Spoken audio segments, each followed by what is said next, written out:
बोलिए श्री वृंदावन बिहारी लाल की जय।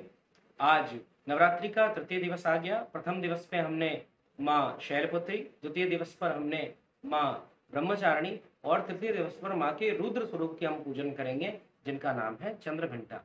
चंद्रघंटा माता का जो स्वरूप है उसका प्रकाश बड़ा ही सुंदर आया है कि इनका जन्म क्यों हुआ, इनका प्राकट्य क्यों हुआ। धर्म की रक्षा के लिए, दुष्टों के संहार के लिए माँ का जन्म हुआ। इसकी इनकी प्राकट्य की जो लीला है वो प्राप्त होती है।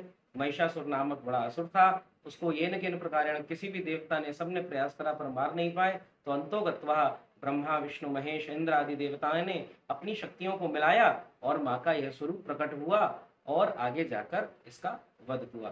तो इस प्रकार माँ का यह बड़ा ही रुद्र स्वरूप है। परंतु यह जो चंद्रघंटा माँ का स्वरूप है ये बड़ा कल्याणकारी है।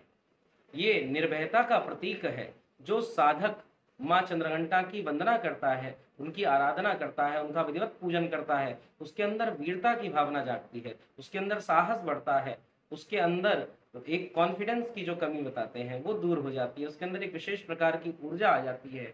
और ऐसा भी बताया जाता है जो जो माँ चंद्रघंटा की पूजा करते हैं, उनका विशेष रूप से अर्चन करते हैं, तो माता बड़ी जल्दी प्रसन्न हो जाती है और किसी ना किसी स्वरूप में आध्यात्मिक अनुभूति कराती हैं। या तो स्वप्न दर्शन करावेंगी या कोई दिव्य सुगंध आपको आपके पूजा घर में आने लगेगी, तो यूं मान लीजिएगा कि आपकी पूजा सफल हो गई है। साथ ही साथ जिन लोगों का शुक्र ग्रह खराब रहता है, तो माता शुक्र ग्रह पर शासन करती हैं। तो इसीलिए जो जो व्यक्ति माँ की आराधना करता है उसका शुक्र ग्रह बड़ा शुभ हो जाता है, उसके लिए हो जाता है, उसके अनुसार हो जाता है। और आप माँ का ध्यान पूजन कैसे करेंगे आइए जानते हैं। सर्वप्रथम माता को सुनहरे वस्त्र बड़े पसंद हैं, सुनहरा रंग बड़ा पसंद है। माँ सिंह के ऊपर सवारी करती हैं, तो इसीलिए आप सुनहरे वस्त्रों को ग्रहण करें। आपके पास सुनहरे वस्त्र हों तो उनको पहने, नहीं हो तो कोई सफेद आदि वस्त्रों को आप पहनकर भी पूजन कर सकते हैं।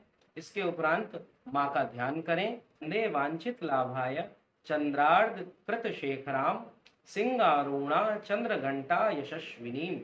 इस प्रकार से माँ का आप ध्यान करें और इसके उपरांत 5 दीपकों को आप प्रज्वलित कर दें। सफेद अगर आपको कमल मिल जाए तो उसको माँ को चढ़ा सकते हैं। पीला गुलाब अगर प्राप्त हो जाए तो उसको माँ को चढ़ाया जा सकता है। चमेली का यदि पुष्प है तो उसको आप माँ को चढ़ा सकते हैं, इससे विशेष लाभ प्राप्त होता है। साथ ही साथ माँ को क्या भोग लगाया जाए, क्या विशेष भोग लगाया जाए, तो इस विषय में बताया गया कि माँ को शहद का भोग बड़ा प्रिय है। तो शहद का भोग चांदी की कटोरी में आप लगावें, अथवा केसर युक्त खीर, आप केसर डालकर बढ़िया सुंदर सी खीर बनाएं और उसको माता को लगाएं, तो बड़ा ही शुभ फल बताया गया है। माँ चंद्रघंटा के जाप का जो मंत्र है वो आप सब नोट कर सकते हैं।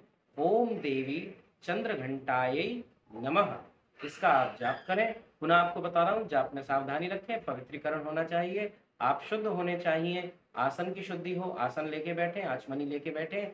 जब पूर्ण हो जाता है जपमाला को शीश पे लगावें और आचमनी से जल को पृथ्वी पर थोड़ा सा डाल दें और उसको चरण स्पर्श करके उठें। इस प्रकार आप विधिवत पूजन करें। माँ चंद्रघंटा की कृपा से आपको निर्भयता प्राप्त हो, आपको सदा सर्वदा शत्रुओं पर विजय प्राप्त हो, ऐसी मनोकामना है। जय जय श्री राम।